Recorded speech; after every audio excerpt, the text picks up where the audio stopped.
नमस्कार, स्वागत है एक बार फिर से आप सभी का आपके अपने चैनल हनुमान सेवा परिवार में। आशा करते हैं कि प्रभु श्री हनुमान जी और बाबा नीम करोली महाराज जी आप सभी भक्तों पर असीम कृपा सदैव बनाए रखें। दोस्तों, क्या वास्तव में एक मनुष्य को कुछ भी सिखाया जा सकता है? आपका क्या विचार है? क्या आपको लगता है कि एक मनुष्य को इस जीवन के अंदर कुछ भी सिखाया जा सकता है? क्या एक मनुष्य वास्तव में यहाँ पर इस भौतिक जीवन में कुछ सीखने के लिए तैयार रहता है? अब आप सोच रहे होंगे कि हम तो बचपन से ही कुछ न कुछ सीख रहे होते हैं, या फिर विद्यालय जाकर एक मनुष्य सीखता है, कॉलेज में जाकर सीखता है, और कहीं जीवन अगर अवसर दे तो किसी गुरु के माध्यम से सीखता है। ये सारी सीखने की प्रवृत्ति वास्तव में मनुष्य की कल्पनाओं का आधार होती है। हम जैसी परिकल्पना करते हैं, उस परिकल्पना के आधार पर ही हम सोचते हैं, और जो हम सोचते हैं वैसा ही हम विचार अपने हृदय में धारण कर लेते हैं। और जो भी विचार हम अपने हृदय में धारण करते हैं उससे हम अंदर से सहमत हो जाते हैं। तब हमें लगता है कि देखो, हमने कुछ तो सीख लिया है। दोस्तों, सत्य तो ये है कि कोई भी मनुष्य इस धरती पर किसी भी दूसरे मनुष्य को कुछ नहीं सिखा सकता। इसका सबसे बड़ा कारण यह है कि हर एक मनुष्य के अंदर स्वयं परमात्मा का परम अंश वास करता है, और जहाँ पर ईश्वर स्वयं होते हों, क्या वहाँ पर उन ईश्वरीय अंश को कुछ सिखाने की आवश्यकता होती है? कदापि नहीं। और अगर किसी मनुष्य को सिखाने की जिद भी करी जाए तो आपने भी अपने जीवन में या अपने आसपास के समाज में ऐसे अनेक उदाहरण देखे होंगे कि जो आज से 10 साल पहले इंजीनियर बनना चाहते थे, डॉक्टर बनना चाहते थे, उन्हें ये समाज, ये दुनिया, ये परिवार, ये विद्यालय, ये शिक्षण सभी मिलकर इंजीनियर और डॉक्टर बनाना चाहते थे।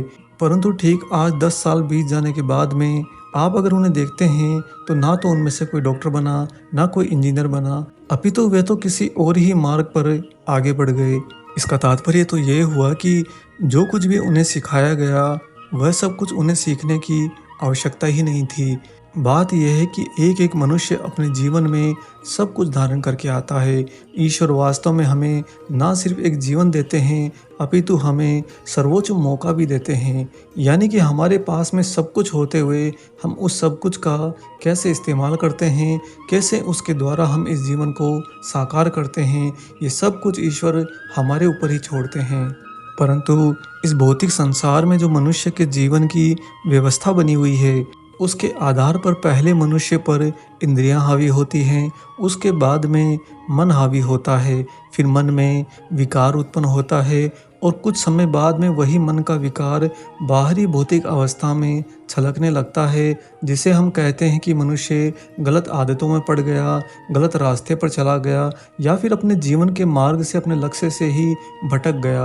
और कई बार तो मनुष्य को ऐसे कह दिया जाता है कि तुम तो यहाँ तक पहुँच कर भी फिर पीछे रह गए।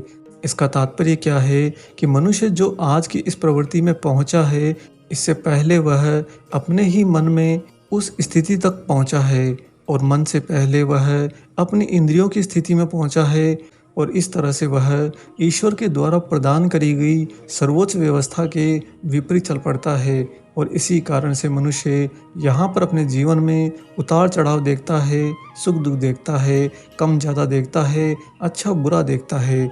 और दूसरी तरफ ईश्वर ने कभी भी किसी भी मनुष्य को ये सब करने के लिए यहाँ पर नहीं भेजा होता है। ईश्वर एक मनुष्य को सब कुछ देकर भेजते हैं। जरा अपने हृदय को शांत करके थोड़ा सा गौर करिए कि आपके समांतर इस दुनिया में कितने लोग हैं, कितने लोग आपसे पीछे हैं, कितने लोग आपसे आगे हैं, कितने लोग आपसे पहले पीछे रह चुके हैं, और कितने अब आने वाले समय में और ज़्यादा आगे निकल जाएंगे। क्या इन भिन्न भिन्न अंतर वाले मनुष्यों के लिए अलग अलग दिन और रात की व्यवस्था करी गई है? कदापि नहीं। आज से 100 साल पहले भी यही दिन था, यही रात थी, और 1000 वर्ष पहले भी यही दिन था और यही रात थी।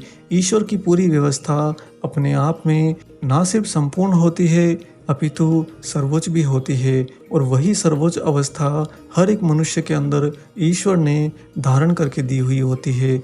इसीलिए तो कहा जाता है कि अपनी चेतना पर काम करिए। अगर आप अपनी चेतना के साथ लय में आने लगते हैं तो धीरे धीरे आप इन सारी बातों को बड़ी ही आसानी से और सरलता से समझने लगते हैं। आप सभी भक्त जिनके हृदय में प्रभु श्री राम, प्रभु श्री हनुमान वास करते हैं, आप सभी भक्त परम पूज्य गुरुदेव बाबा नीप करोली महाराज जी के अनंत सेवक हैं और आप सभी के अंदर भी सर्वोच्च एवं सर्वश्रेष्ठ व्यवस्था है। दोस्तों, इन्हीं गूढ़ बातों को बाबा जी ने भी एक बार भक्तों के सामने उजागर किया था। आइए आपको सुनाते हैं बाबा का वो वृतांत और महाराज जी ने क्या क्या अमृत वचन कहे थे। आप सभी भी हमारे साथ में बैठकर सुनिए। आप सभी के जीवन में बाबा के अमृत वचन बहुत ज़्यादा लाभकारी होंगे। दोस्तों, बाबा जी के लिए एक बात कही जाती है कि महाराज जी कभी भी उपदेश नहीं देते थे, क्योंकि उपदेश रूपी ज्ञान तो उनकी सरल बातों में ही दिया होता था, जो समय समय पर निर्देश के रूप में भक्तों को मिलता रहता। यही आत्मा के अस्तित्व के बारे में निरंतर स्मरण होता रहता और जो हमें इस संसार में दिखाई देता है वह ऐसा नहीं है जैसा हमें लगता है। एक ऐसे प्राणी को जो संसार में रहता है पर लिप्त नहीं है, उसे देखना, उसे सुनना और उसके बारे में जानना एक ज्ञानी उपदेश से बढ़कर होता है, क्योंकि यही तो कृपा होती है। दोस्तों, एक बार एक भक्त ने महाराज जी से उपदेश और शिक्षा देने के लिए बार बार आग्रह किया, परंतु बाबा बिल्कुल चुप रहे। थोड़ी देर तक वह भक्त महाराज जी कुछ कहेंगे इसी इंतज़ार में वहीं पर बैठा रहा, परंतु जब बाबा की ओर से कोई प्रतिक्रिया नहीं आई, तब वह थोड़ा सा आगे सरक कर बाबा के तख्त के नज़दीक आ गया। इस बार वह महाराज जी से बोला कि बाबा, कभी कभी हमारे प्रश्नों का उत्तर तो दे दीजिए और हमें भी कुछ तो सिखला दीजिए। आप तो इतना जानते हो, आपको तो क्या नहीं पता है, थोड़ा हमें भी सिखला दीजिए। इस भक्त की ऐसी बचकाना बातें सुनने के बाद भी महाराज जी बिल्कुल शांत रहे, बिल्कुल चुप रहे, कुछ भी नहीं बोले। जब उस आदमी ने अपनी बात इस बार तीसरी बार दोहराई तो महाराज जी इस बार खिन्न हो गए और बाबा ने तख्त पर अपने दोनों हाथ आगे की ओर बड़ी ही दृढ़ता से जमाते हुए कहा। महाराज जी बोले, उपदेश क्या होते हैं? यह क्या है? शिक्षा क्या होती है? यह सब कुछ बेवकूफ़ी की बातें हैं। शिक्षा? कैसी शिक्षा? तभी महाराज जी ने वहाँ पर उपस्थित अन्य सभी लोगों से पूछा कि कल का दिन तुम लोग कैसे बिताओगे? तब हर एक व्यक्ति ने एक ही जैसा उत्तर दिया कि हमेशा की तरह वह काम पर जाएगा, रोज़मर्रा की तरह दिन व्यतीत करेगा। तब महाराज जी ने कहा कि इतने लोग यहाँ पर हैं और कल ये सभी लोग वही करेंगे जो उन्हें करना है, और इन सब ने इसके लिए पहले से ही सोच के भी तो रखा है। ऐसे में फिर भला कोई ख़ास उपदेश देने से क्या महत्व है? क्या ही हो जाएगा? अगर मैं इन्हें आज कुछ सिखा दूं, कुछ कह दूं, तो भी ये लोग तो कल घर पर जाकर वही काम करेंगे जो इन्हें करना होता है। सच तो ये है कि तुम जैसा चाहते हो वैसा ही करोगे। फिर भला उपदेश क्या होते हैं? किसी पर किसी चीज़ को थोपने से कोई लाभ नहीं। हम चाहें कुछ भी कहें, तुम वास्तव में वही करोगे जो तुम स्वयं चाहते हो। फिर भी तुम हमसे कुछ आदेश देने को कहते हो। आगे महाराज जी कहते हैं कि सच तो ये है कि इन उपदेशों का कोई मान्य नहीं है। लोगों को शिक्षा देना, लोगों को ज्ञान देना, सब कुछ यहाँ पर व्यर्थ है। महाराज जी से ऐसी दृढ़ बातें सुनकर वह भक्त अवाक रह गया। उसने हाथ जोड़े महाराज जी से पूछा कि बाबा, मैं आपकी बातों को बिल्कुल स्पष्ट रूप से ग्रहण नहीं कर पा रहा हूँ। कृपया मुझ पर इतनी कृपा कीजिए कि थोड़ा सा इसे सरल करके बताइए। दोस्तों, इस बार महाराज जी थोड़ा मुस्कुराए। बाबा ने आगे कहा कि केवल ईश्वर ही हर एक को शिक्षा देता है। ये सब मनुष्य जो ईश्वर के भेजे होते हैं, ये सभी अच्छी तरह से सीख कर ही आते हैं। किसी में भी ईश्वर कम या ज़्यादा नहीं डालकर भेजते।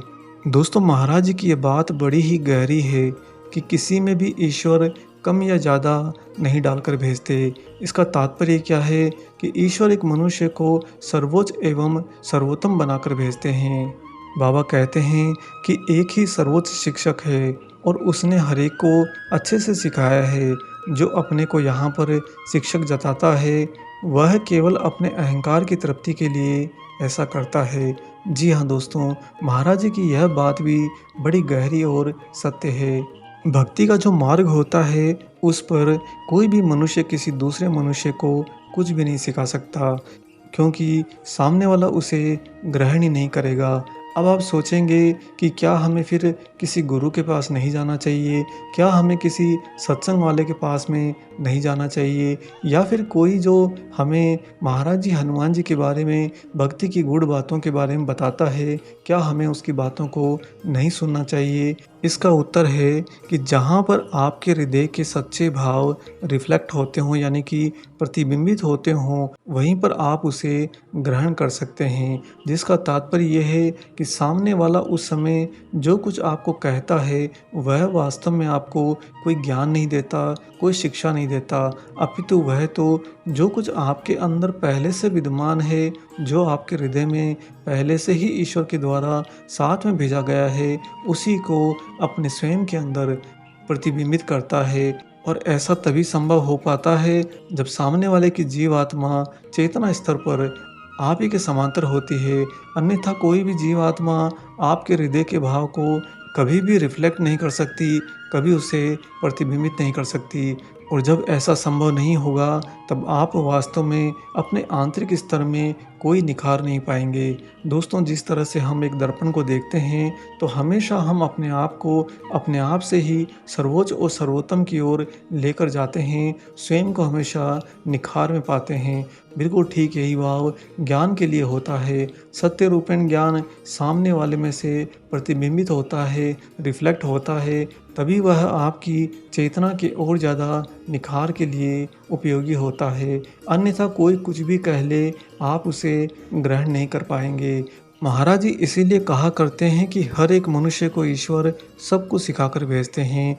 बस वह मनुष्य यहाँ पर आकर अपनी इंद्रियों, अपने मन के वश में ना हो जाए, उनका गुलाम न बन जाए और उन्हीं की काली करतूतों के कारण माया का शिकार न हो जाए। बस इतना सा हो जाए तो हर एक मनुष्य परम ज्ञान का ज्ञाता होता है। और जो मनुष्य परम ज्ञान का ज्ञाता होता है, वह ईश्वर के बहुत नज़दीक होता है और ईश्वर का ही वह अति प्रिय भी होता है। आप सभी लोग अपने जीवन में बाबा की इन गूढ़ बातों को ज़रूर सामंजस्य कीजिए, ज़रूर इन्हें ग्रहण कीजिए और आप अपने आप के अंदर भी, स्वयं के अंदर भी उसी मार्ग को अपनाइए जो महाराज जी ने एक सच्ची भक्ति के लिए दिखाया है। धीरे धीरे आपकी चेतना प्रबल होने लगेगी, अपना वेग धारण करने लगेगी और ऐसा करने पर ही आप ईश्वर के और नज़दीक जा पाएंगे। अपितु यहाँ पर मानवीय जीवन में रचने वाले और रमने वाले सारे ढोंग के द्वारा कभी सच्ची भक्ति प्राप्त नहीं होती। चाहे यहाँ पर मनुष्य कितना ही सुर में गीत गा ले, चाहे कितने ही भजन गा ले, चाहे कितने ही मंजीरे बजा ले, चाहे कितनी ही पूजा अर्चना कर ले, अंत में वह खाली रहता है, खाली रहता है, खाली रहता है। इसीलिए आप सभी से यही निवेदन है कि महाराज जी की बातों को सदा अपने हृदय से लगाइए और गहनता के साथ में अपने जीवन का हिस्सा बनाइए। आपके आने वाले जीवन में बहुत बड़ा बदलाव हो जाएगा। आशा करते हैं कि बाबा की गूढ़ बातें आपको आज ज़रूर पसंद आई हों। वीडियो अगर अच्छा लगा है तो जाने से पहले इसे लाइक कर दीजिए और अगर आप चैनल पर नए हैं तो चैनल को ज़रूर सब्सक्राइब करिए, ताकि ऐसे ही रोचक प्रेरणादायक विशेषांक आपको आने वाले समय में ज़रूर मिलते रहें। मिलेंगे बहुत जल्दी ही एक और ऐसे ही अलौकिक वीडियो के साथ में। तब तक अपना और अपने माता पिता का संपूर्ण ख्याल रखिए और परम प्रभु श्री राम जी का निरंतर गुणगान करते हुए बाबा हनुमान एवं बाबा नीम करोड़ी महाराज जी की निस्वार्थ होकर सेवा करते रहिए। जय सिया राम।